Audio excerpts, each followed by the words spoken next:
Hi, everyone. We will begin in about 30 seconds. I want to wait a few moments to allow folks who are in the waiting room to join the live broadcast.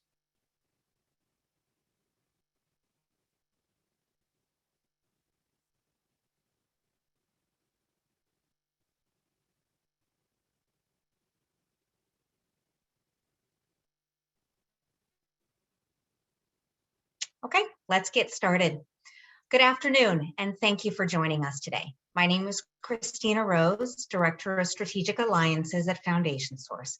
Welcome to today's webinar, Philanthropy Refresh for the Year Ahead.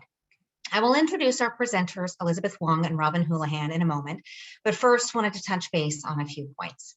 For anyone not familiar with our firm, Foundation Source is the nation's largest provider of management solutions for private foundations. We empower people and companies to create a better world with their philanthropy through our suite of services, including administrative support, active compliance monitoring, tax and legal expertise, online foundation management tools, and philanthropic advisory services. We work in concert with financial advisors, attorneys, and CPAs, consultants and family offices, individuals and families, and corporations to bring philanthropic visions to life. As we celebrate over 2 decades of service, Foundation Source supports 2,000 foundation clients of all sizes who together have granted more than $7 billion to charity. Now, a quick word about Wi-Fi and phone connections. Probably like many of you, we are working remotely. So we don't anticipate any technical issues during the broadcast, but if one of us loses connection, just know that we will quickly get it resolved and resume the webinar. And if you experience problems, you can try exiting and then rejoining the broadcast. Also, audio may be better via phone than on your computer, and it could reduce some strain on your Wi-Fi connection as well. Questions can be submitted at any time via the Q&A icon at the bottom of your screen, and we will reserve some time in the last 10 minutes of the broadcast to answer your questions. If we don't get to all of your questions, just know that we will follow up with you directly after the webinar.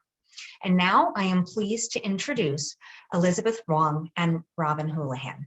Together, they will discuss how shifting priorities in the philanthropic landscape call for a refreshed approach to charitable activities. Elizabeth Wong is Foundation Source's National Director of Philanthropic Advisory Services. She leads an experienced team of philanthropic directors and is a member of the company's management team. Specializing in strategic planning and organizational development for nonprofits, Elizabeth has decades of experience in philanthropy and advises high net worth clients on family foundation governance, leadership, and program management. Robin Houlihan is Senior Philanthropic Director at Foundation Source and is an expert in the field of philanthropy and private foundations.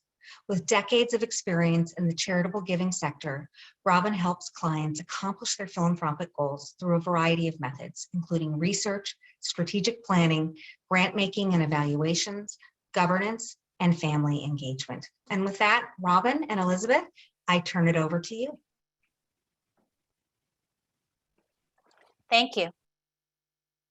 Welcome, everyone. My colleague, Robin Houlihan, and I are delighted to be here and are looking forward to today's session.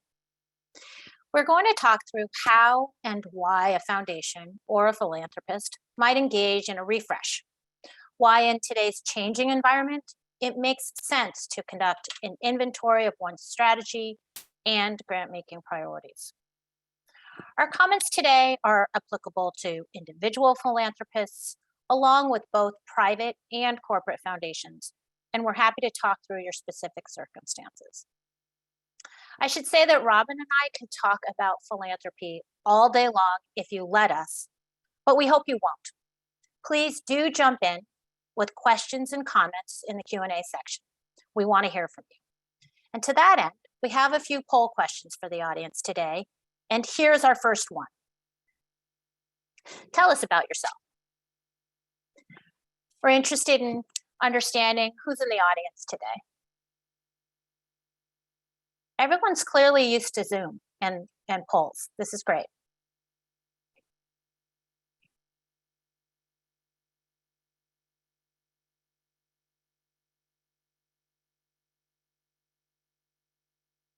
We'll just wait for a few more seconds for answers to come in.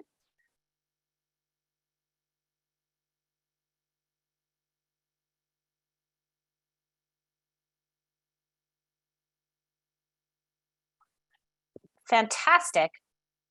Thank you so much for voting. And it looks like about 50% of us are a representative of a private or family foundation. 25% may be advisors to philanthropists, giving programs and foundations. 12% are other. 7% come from corporate foundations or giving programs. And 6% are individuals interested in starting a foundation. Terrific. So Elizabeth, what has changed? And why should philanthropists be thinking about making changes of their own? Where to start? The same influences that have made businesses recalibrate and shift their models of operation, or encouraged individuals to take a new and different look at their investment portfolios, are creating the conditions in which it may make sense for funders to take stock of their strategies and decisions. Whether it is a pandemic that stops the world in its tracks, or increasing tension in the community, or a series of natural disasters, philanthropy is looking at a different landscape today than it was 24 months ago. Today, we want to delve into the conditions that may call for change and what funders can do in the face of these circumstances. First and foremost, what are the prevailing conditions that may be influencing your foundation and its ability to achieve its objectives? Then how can a foundation respond? We want to talk through those action steps, conducting an inventory by taking a fresh look at a foundation's program focus areas, revisiting the grant-making tools you are deploying, reconsidering your impact goals, reviewing your communication strategy, and considering how you might work with employees.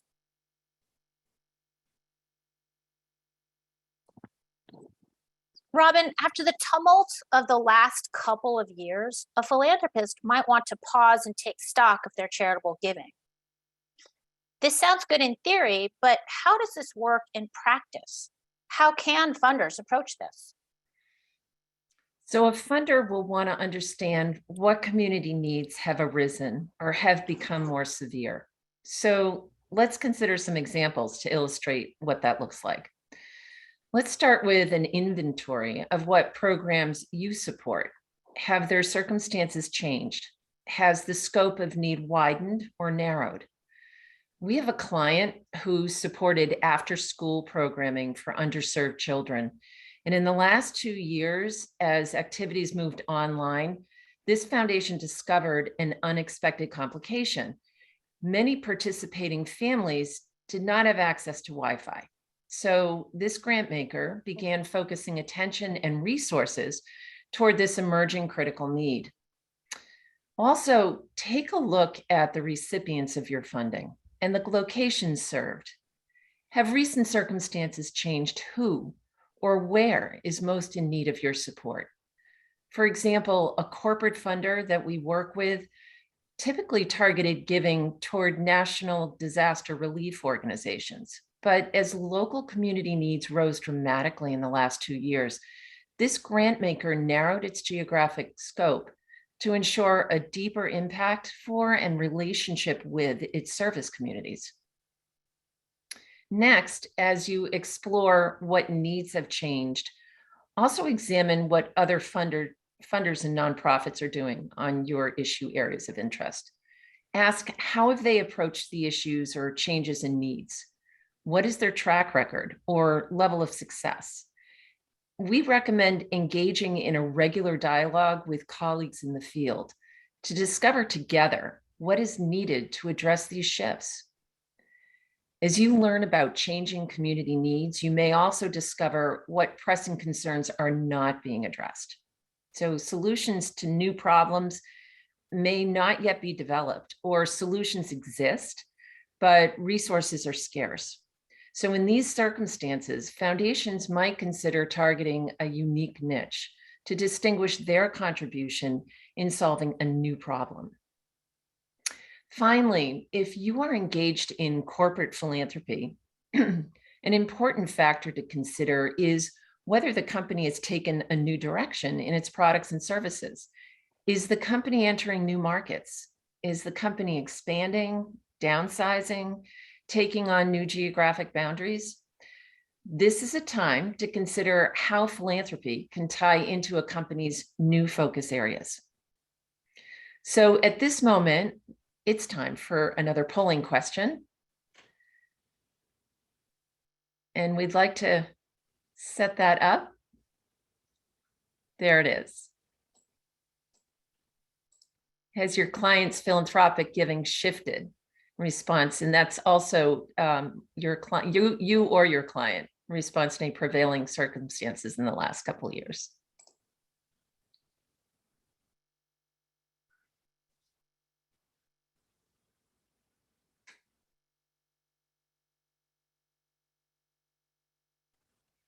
Just wait a few more seconds to get everybody's response. Okay. Terrific. So it looks like we've got yes, a little. We've got some affirmative there, 45%. Then we've got about 20%, it's not applicable. Yes, a lot, 15%. And no, we've got about 18%. So the yeses have it. So if it's yes, it's certainly not surprising to see these results, right? So given the dramatic environmental shifts that have occurred, it really makes sense that there's going to be an upswing in philanthropic response. Elizabeth, after examining the many potential environmental changes that can affect the work of foundations, then what? Once you've diagnosed the situation and you understand that change may be needed, what does a funder do? This is the point at which a foundation rolls up its sleeves and really looks under the hood of its operations, decision-making, and actions. In other words, a process of organizational reflection. There are opportunities from multiple angles to adapt a foundation to these changing needs. Let's talk through a series of questions that can be incorporated into this exercise. Regarding primary focus, do your funding priorities continue to make sense in today's world? Does the board have an interest in blending long-term goals, a programmatic strategy for impact, with the ability to respond to urgent needs? What is the right balance in addressing these two different types of needs? Under grant-making structure, do you invite proposals or do you exclusively seek out nonprofit organizations with whom you want to partner? During the development of a grant, what questions do you ask and what are the various tools you consider when making a distribution? Community impact. What is the end goal of your giving? Do the interventions you have been deploying up until this point continue to make sense in order to help reach that goal? And how are you evaluating the impact you are having? Are there new and different determinants of success that have been influenced by the changes the world has undergone these last couple of years? Communications and messaging, especially for corporate grant makers, but not exclusively. Do you have a communications plan?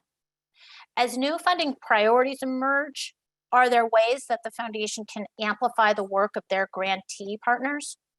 And how can a communication plan reinforce a funder's renewed or revised values and priorities? And finally, for those of you who do have employees, how are they being engaged to carry the message forward? And how might employee voices contribute to a corporate foundation's understanding of community needs? Robin, let's take a deeper look at what the primary focus means to a foundation in a changing environment. What aspects of a grant-making program focus might require a refresh? So a foundation's objectives and values might still fit with the changing times, but the target of support might be redirected to a new audience or programs based on changing nonprofit needs. So for example, we have a client that helps new and emerging artists appear in traditional performance venues. In learning about the elimination of arts programming in the local schools, this funder bridged a relationship between a nearby university and the public school system and supported arts education programming where students came to the university to hear the performances of new and emerging artists and then speak with the performers afterward. Sometimes a whole new area of interest emerges after researching the needs of a field or community going through environmental shifts, as this grant maker now begins to focus support toward arts education as well. A corporate foundation's goals, mission, and values are often linked to a parent company's business focus. So for example, tech companies, car makers, energy firms, they have all been pouring grants into STEM education as they look to the future supply of skilled workers for their sectors. But those business interests can change in response to a changing environment, requiring a realignment with philanthropy as well. As I mentioned earlier, assessing nonprofit and community needs in changing times is also a critical step in determining a grant-making response. In the last 2 years, foundations are checking in with grantees to understand how their needs have changed. And foundations are often responding with greater flexibility. They might shift to a broader giving focus, such as general operating support to keep the lights on until activities resume, or divert funds to a different program that demonstrates an increase in needs. This step also requires the foundation to assess how far it wants to diverge from its current program strategy and ask to what extent is the mission broad enough to accommodate a changing environment. As a footnote to this conversation and something I'm going to dig into a little bit later, funding certain community programs might also be a perfect opportunity for corporate employees to become engaged through volunteer activities.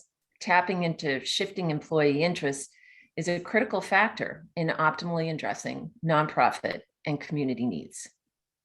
So Elizabeth, are there structural choices a foundation can make that will make a difference in how they work across diverse communities or how they partner with their grantees? The short answer is yes. There are a myriad of ways that a foundation can deploy the grant-making toolbox, if you will. First choice, proactive or reactive. We mentioned earlier the choice of seeking out proposals and or accepting unsolicited requests. Both tools can be used in tandem or individually. Perhaps the more important question is how you deploy the tool. A foundation, by simply asking certain questions, can signal their priorities to the sector, fellow funders, and applicants. Funders' preferences carry weight, and in this way, foundations have both an opportunity and a responsibility to be thoughtful about the messages they send with their actions. A corporate foundation we work with revamped their entire application by conducting a review of their proposal questions with an eye toward diversity, equity, and inclusion. Following that inventory, they infused demographic questions throughout their application. Their would-be grantees understood right from the get-go that DEI would be an important component of any work they would do with this foundation. Meanwhile, accepting unsolicited proposals can have unexpected and surprising results. One of the foundations we work with was in their first year and thought that they might make just 3 grants. They opened up their application portal and received an exceptional group of requests and were able to make 10 grants, all of which helped to diversify their unique sector. Other foundations may prefer to curate all of their grants. This can ensure that there is close alignment with the work supported and the programmatic goals of the foundation. We partner with a small foundation that has limited dollars and staff time. They choose to work closely with a small number of applicants in order to ensure a high rate of success for the grants that are ultimately approved. Think about designing your partnerships. Determining the nature of your partnership with implementing organizations and making some choices that will help your foundation have the impact it hopes to have. This process can involve some tough choices. It can be tempting to support everything. Philanthropists can have big hearts and even bigger ambitions. But what happens when the budget and the time available don't support these aspirations? You might have to choose between the number of topics you support and the depth and ultimate impact of that support. One is not better than the other. They are simply different approaches. Many foundations choose to get involved in multiple program areas. This range reflects the interests of the board members. It offers flexibility, and they are able to be part of many efforts to make a difference. Other funders may take a very different tack, choosing one or two issue areas to support. These foundations, in turn, might become very knowledgeable in these two issue areas, leveraging their funds and voices to bring other funders into the fold, garnering media attention to the issues and their solutions, and developing solutions in partnership with their grantees. A foundation might even consider non-grant options, such as program-related investments or direct charitable activities, PRIs or DCAs. That leads us to our final poll question, and that's on PRIs.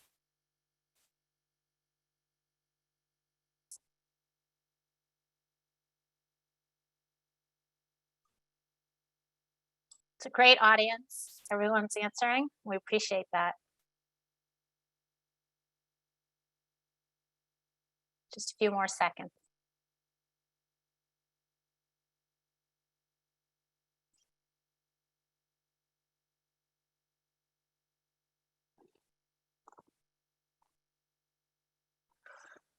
Terrific. Well, this doesn't pertain to about a third of you. About half have not made PRIs before, and 20% have. That is an impressive number. And we are happy to talk more about PRIs during the Q&A if that's helpful. Around building capacity, foundations have the opportunity to look beyond the needs of one project and see both the risks and potential that nonprofits may be facing. They might be able to help partners think through crisis and contingency planning. They might note the need for succession planning and be able to help a founder see their way to discussing the future. And similarly, they might recognize the importance of professional development for the staff of nonprofit partners and can offer grant funding to support this work. Another possibility is putting all of one's resources into a single signature project. This could be considered the life's work of a foundation. Sometimes a singular focus can achieve the greatest impact. One foundation was deeply concerned about the absence of bilingual early childhood education in one of the most multicultural areas of their city. They decided to change that and supported the creation of a bilingual preschool from start to finish, leasing a building, hiring the staff, conducting all the necessary steps to design and open a school, from teacher training and curriculum selection to promoting the school within the community and adding social services to the school's offerings.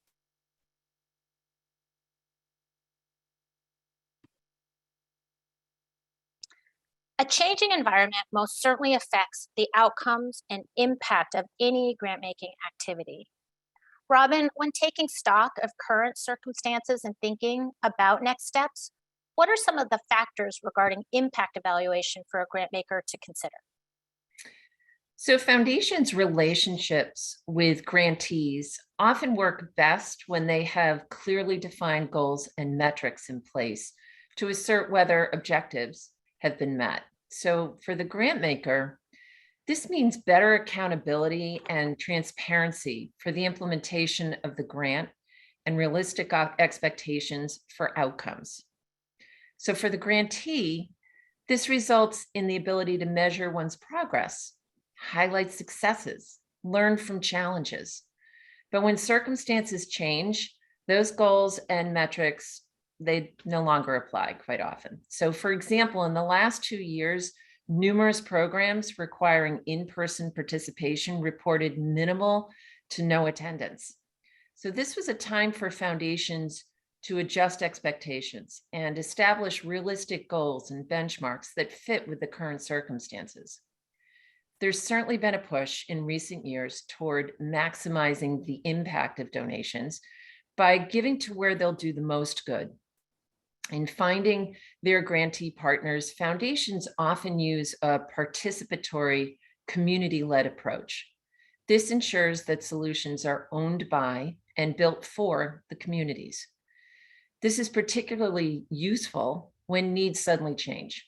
An open dialogue with community partners about emerging needs will result in a more targeted philanthropic response. By embracing these partnerships, listening to central stakeholder needs, and applying foundation or corporate expertise to develop tailored solutions, funders are able to deliver a fast response when the need is greatest. Again, reaching out to grantees, community leaders, and experts is an important step in taking stock of community needs, targeting what changes are to be addressed quickly, and maximizing the impact of those dollars. However, not all grant makers are in the business of making a fast response to community needs in times of change. That's okay. Sometimes taking inventory at your pace identifies longer-term issues that are often overlooked and need to be addressed. Elizabeth, here we are at a point to, here we point to communications as they pertain mostly to corporate foundations. Can you talk about communications more broadly? And do they only pertain to the funder itself? That's a great question.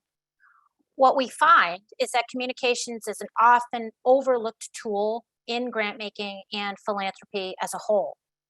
All funders can design communications plans that amplify the work of their grantee partners, and in doing so, shine a spotlight on the social change the foundation is committed to effect. Pairing dollars with messaging is a potent combination. There are times when foundations have greater access to media exposure than the nonprofits they support. Here, there's an interesting choice to make. How do you want that interview to go? What do you want to talk about? And how will you respond to the questions posed? We work with a family that is sought after by myriad media outlets, but they aren't interested in being the story.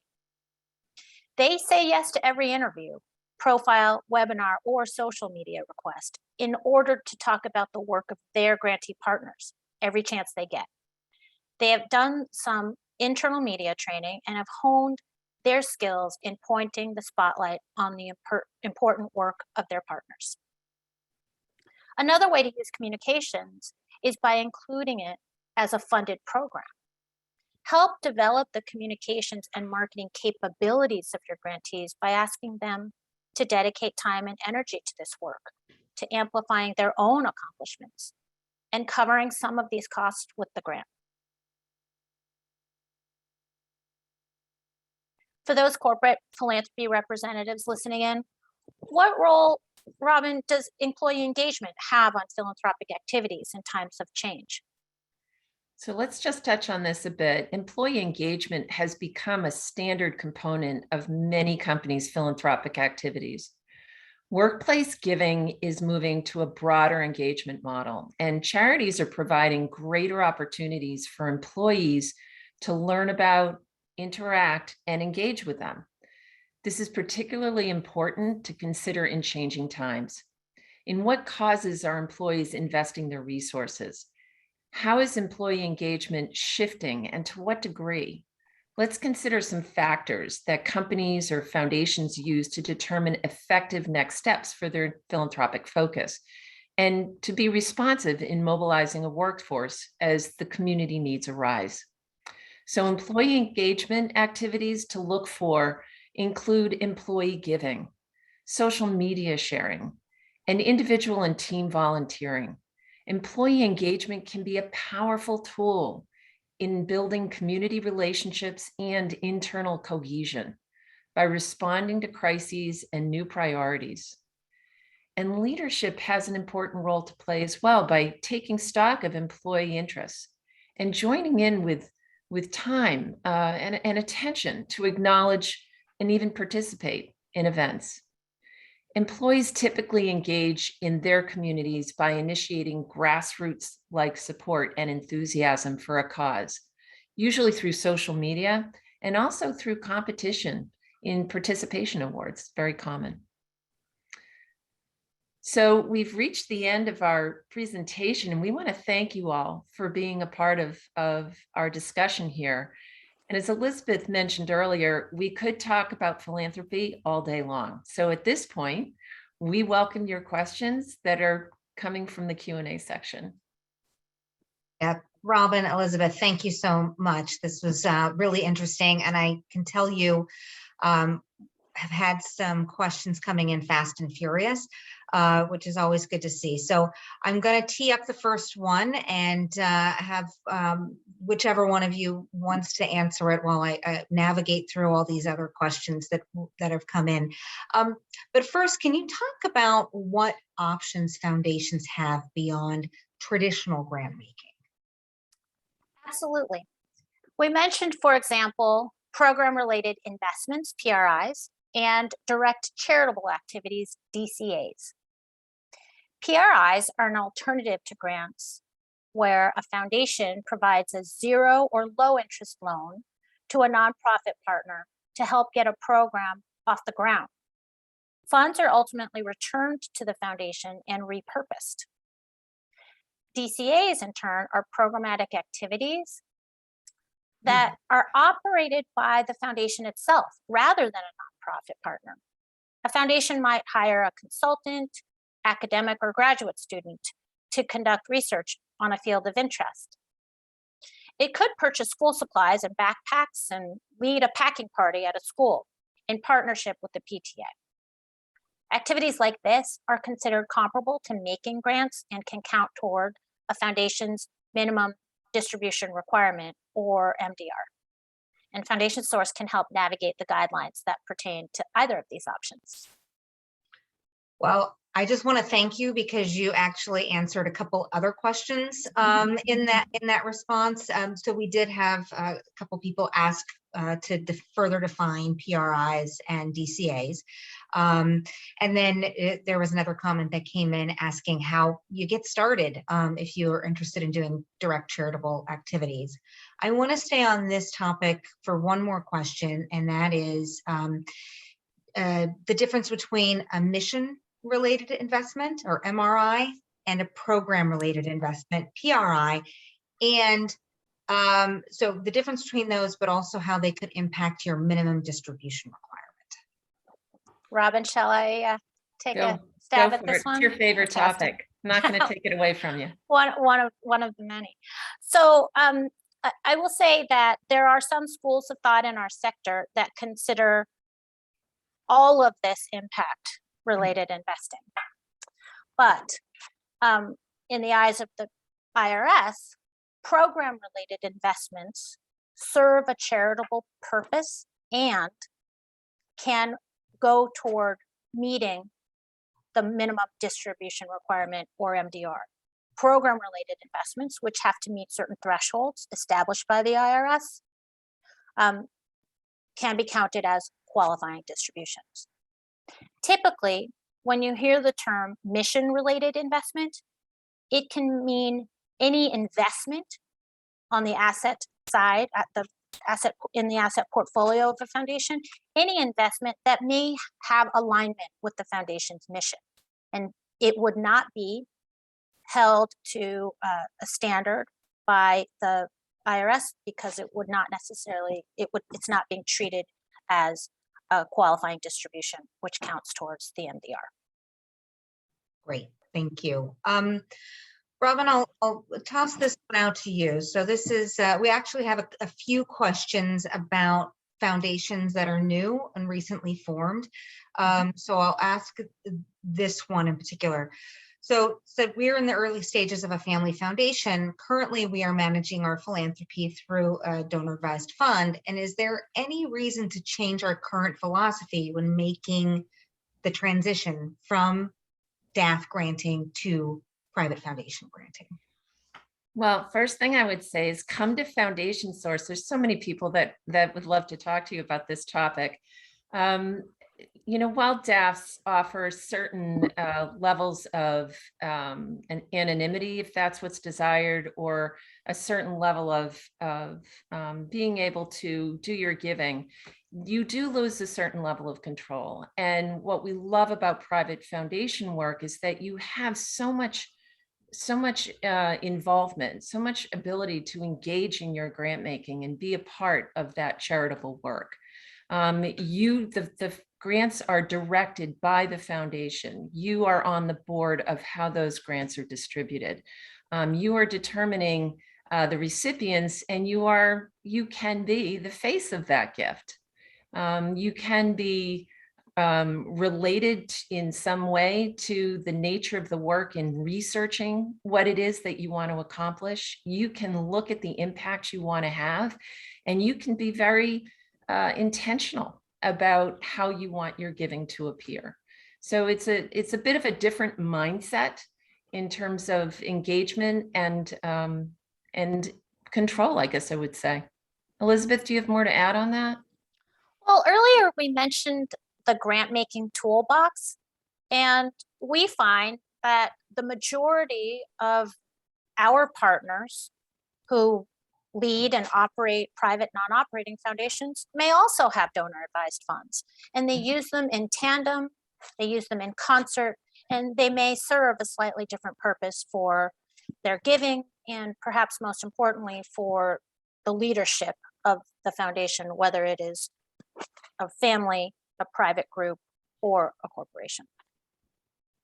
Great, thank you. I will just make mention to the audience that we normally don't have the gift of so much time for Q&A, so we hope you'll stick around. We have a lot we're going to be continuing to cover, and as long as I have Elizabeth and Robin until 3 o'clock, I'm going to keep them on the line to keep asking your questions. So stay with us if you can.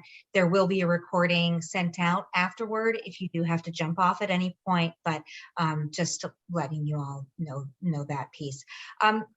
There was a question that did come in, which I'll just answer briefly, and it was there. Someone said they're interested in exploring a private foundation and what are the first steps to take. Say the first step that you can take, our contact information is on the screen, and you can reach out to our they're always happy to have a conversation and just talk to you about what your goals and needs are, and help you talk through the timing and what's possible for you. So always reach out to us, and we welcome those conversations on a consultative basis. There was a specific question on corporate foundations, so I want to make sure to give them some love too, and that is what are your thoughts around communicating or not communicating publicly grants that are smaller in size, especially if the company is, very public and is known as a very profitable company? Really talking about, is there ever time when it could be seen as bad publicity for a corporation and the corporate foundation to broadcast certain grants or their impact? That's a really interesting question. I think first and foremost, eventually, every grant that a private non-operating foundation makes is public, becomes public, and corporations are held to a higher standard around their activities. So I think our first sort of point of conversation with a corporate funder would be that their grant selections are in alignment with the mission of their foundation and with their corporate values. Secondly, I think communicating about grants, whether small or large, is, again, harkening back to the communications plan discussion, an opportunity to amplify the work of your partners. Corporations have an enormous profile, media platform to use.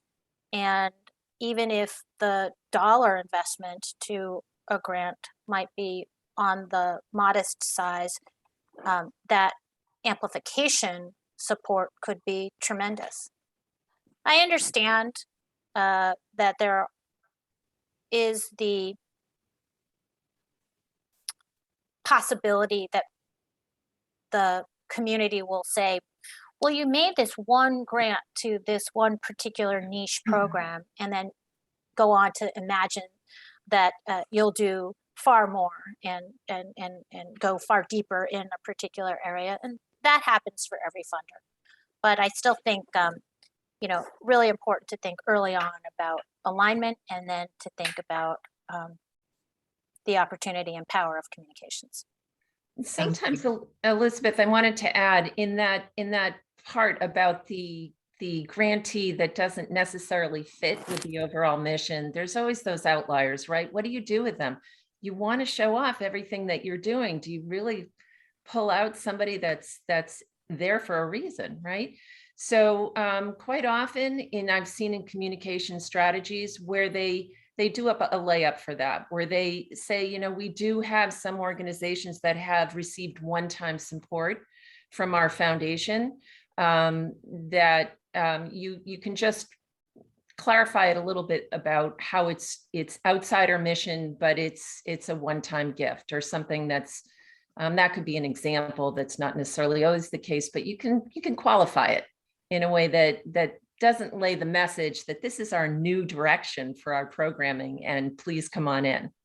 It's also a way that you say it. You're applauding, as Elizabeth said earlier, you're applauding the work of the organization, you're applauding the engagement of your employees and trying to encourage their volunteering or their support, but also leveraging support from other donors out there. So be conscious of the message and how you want to say it, because you need to your goal is not just to applaud you, it's to applaud them and bring more attention to them.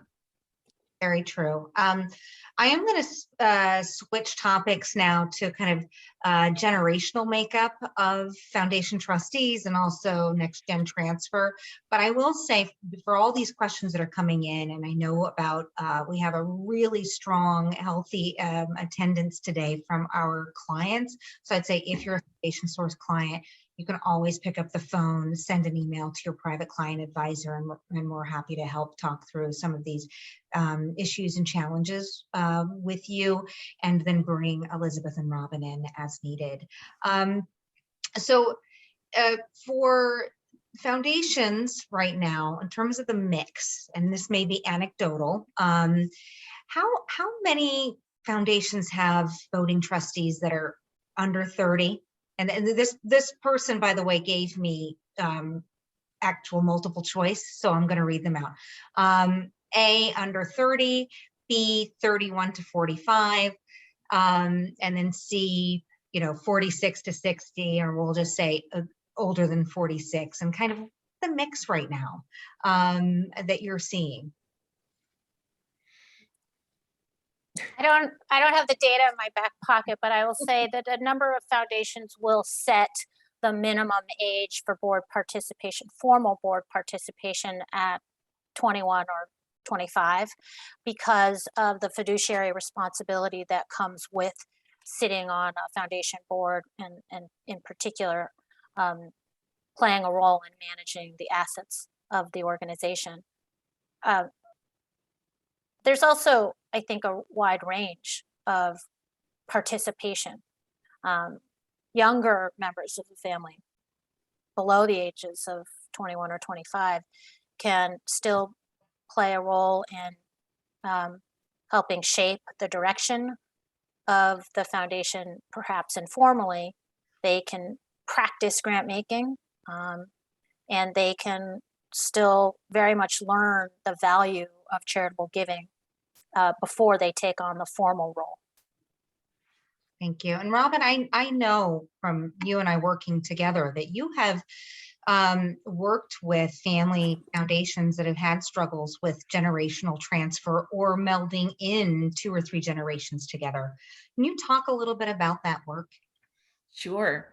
Always exciting, actually, because reaching that moment where it might be a difficult time and it turns into something so productive and fun for everybody at the table is a wonderful moment. But to answer that previous question about the age categories, rarely do I see under 30 when I don't see a parallel group with them between 46 and 60, right? So you're seeing that pairing happen quite often, or older than a certain age group paired with 31 to 45. That usually tells me that there's 2 generations working together side by side, or figuring out how either that transfer is happening or how they can work together.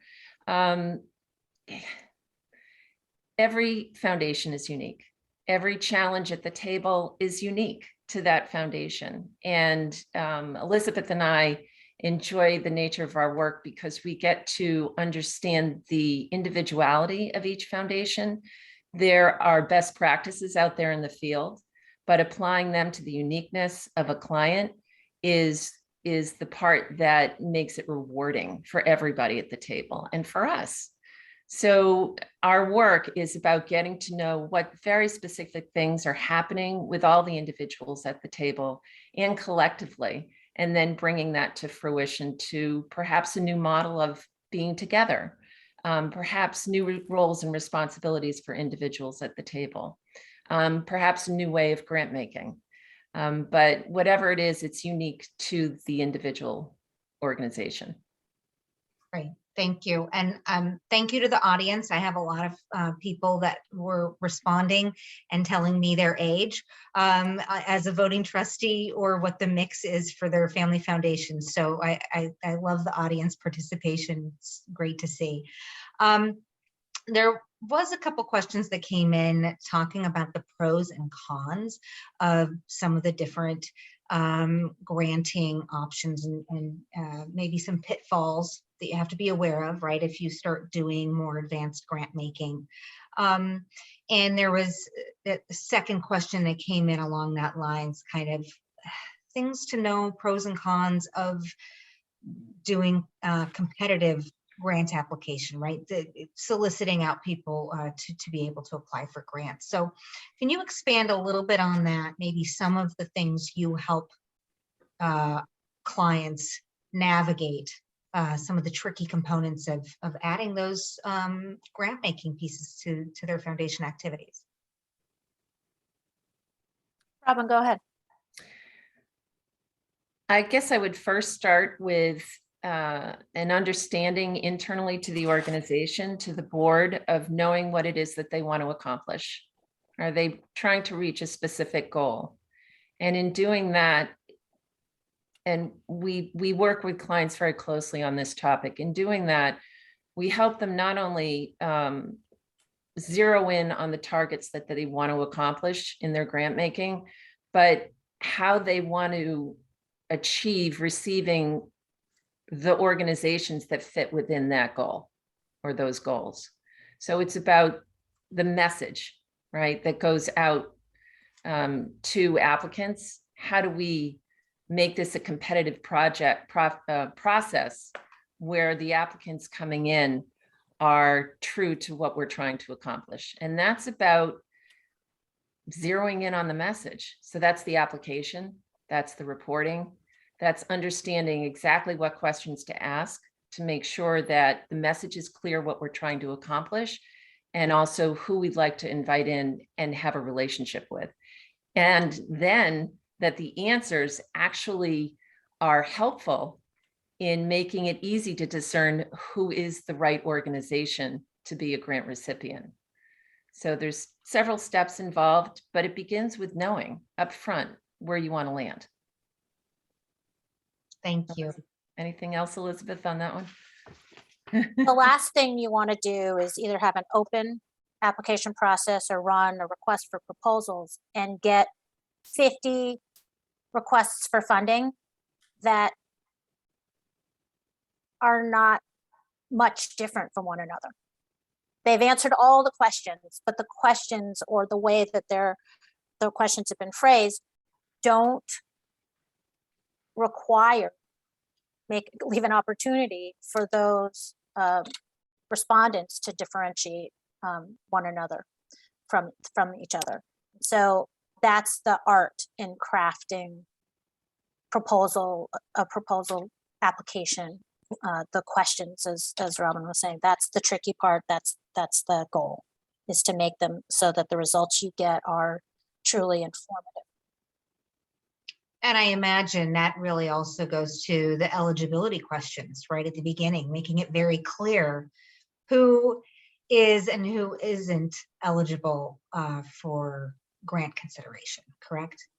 Absolutely. Saying, I think for funders, a powerful communication tool is saying what you're not, what you don't support, what fall outside of your priorities is as important as saying what you will support. Now, separate from the competitive grant applications, there was a question that came in saying, how do you recommend that clients balance excuse me, the desire to refresh their granting approach in response to changing conditions, especially in the last 2 years, and the foundation's need for multi-year general operating commitments, right, to ensure that grant partners can be sustainable and achieve complex goals? It's a really good question, and so many funders face this. Multi-year commitments, as all of you know, when you've done that math and seen those spreadsheets, they do stack upon one another, and they can, if you will, tie up a foundation's resources. We always talk through with our clients that very phenomenon, and wanting to not just think about the impact of multi-year commitments during the first year, but in successive years. And that is one of the strategic conversations that boards will benefit from having, which is a balance between long-term commitments or a long-term strategy and the goal or objective of being nimble, being able to experiment. So it's a bit of a balancing issue, and certainly if you are in experimental mode, then maybe those grants are 1-year commitments at the outset. Robin, anything? No, that's about it. It's a delicate balance, and it's something to be strategically minded about as soon as you start thinking about that multi-year engagement. Okay, and to this question, and there was one that specifically was asked about being directed to resources that can help questions or interested in startup of a foundation. I would say foundationsource.com, we have a whole resource hub in the website that we have white papers on a host of topics. And so that's always a good place to start. And we have white papers on specific components like direct charitable activities, PRIs, multi-generational engagement, and corporate foundation giving as well. There are just so many questions that I'm still trying. I'm sorry, my eyes are starting to glaze over because there's so many to navigate. But I'm going to go back to corporate foundations for a moment. And the question was, examples of successful internal communications to employees when you're starting a corporate foundation. What's important to get across to your employees within the company? Well, I'll start. Oh, sorry. Go ahead, Elizabeth. Go ahead, Robin. You go. I'll begin, but we both have a lot to say in this. Okay, start with the message. Be clear internally. What does that foundation want to accomplish? In what way does it want employees involved? There's such a range in the answer to that question alone. Employees sometimes determine who the grantees are. Employees are often the liaison with the foundation to go out and have relationships with grantees in being able to bring information back to the foundation. Employees might just be enthusiastic about the work of the foundation, and the message is, here's what we do, but the employee's role is to feel really proud to be affiliated with that message and with those goals. Some employees bring in grantee participants or applicants to the foundation.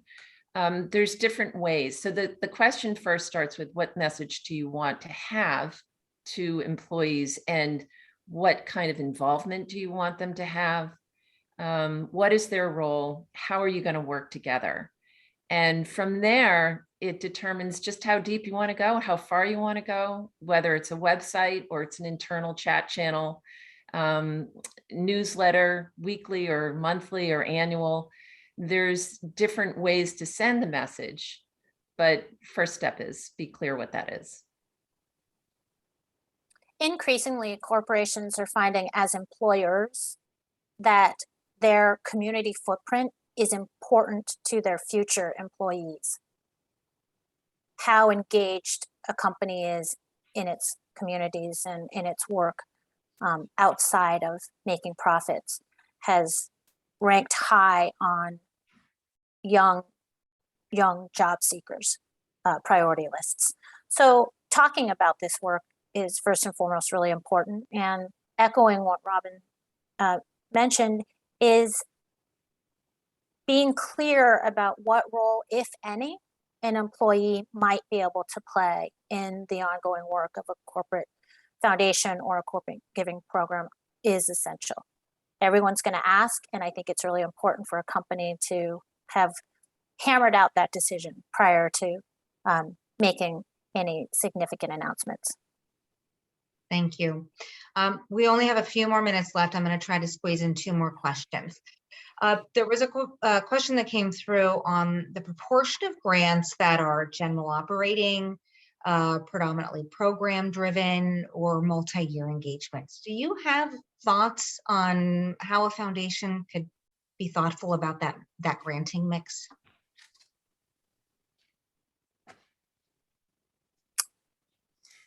Robin, shall I, or do you want to go? I think we might both take turns on this. So if it's a mix that's desired, right, I'd really want to understand, again, this is one of those where everybody's unique, and I'd want to understand what the goals are here and what's the motivations for having the program, the general operating support, et cetera, and multi-year.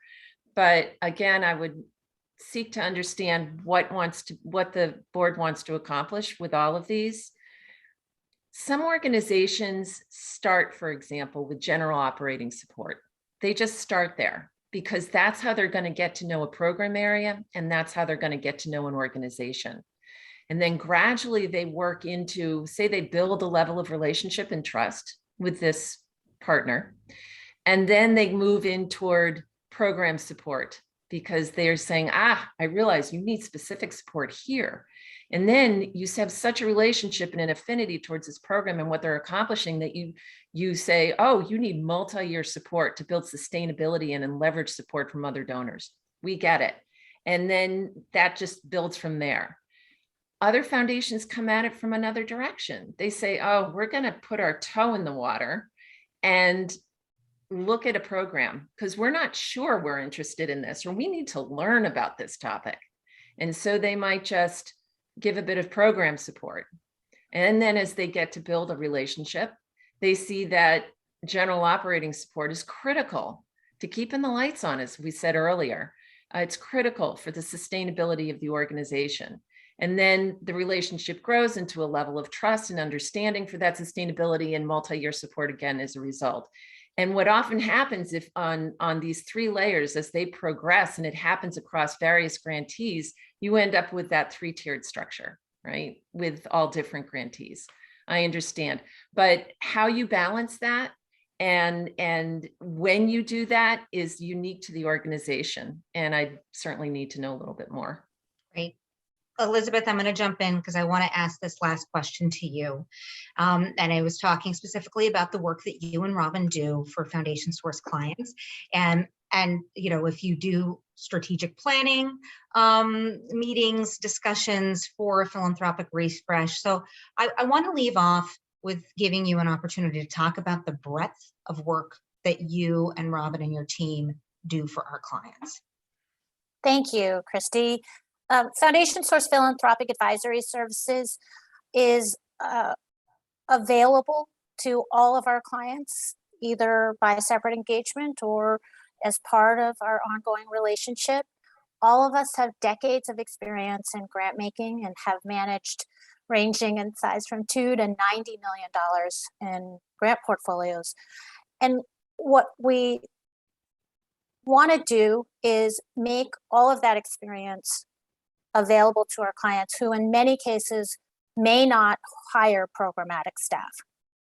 And that's perfectly fine. There's an enormous amount of leadership and programmatic work and strategy development that boards do. And sometimes they may want partners, thought partners, people to brainstorm with, some coaching, and we're here to provide all of that. Great. Thank you. We're at 3 o'clock. I appreciate so many of you staying on the line. We had well over 35 questions come in today, so we'll be following up with people directly. And just Robin, Elizabeth, thank you so much for lending your time and expertise today. This has been such an engaging conversation. And I hope everybody learned a lot. I know I did. If anyone has questions, wants to have a conversation with Foundation Source, please feel free to email us, info@foundationsource.com, 800-839-0054. That's all the time we have today. Thank you, everyone. And this concludes our presentation. Appreciate it.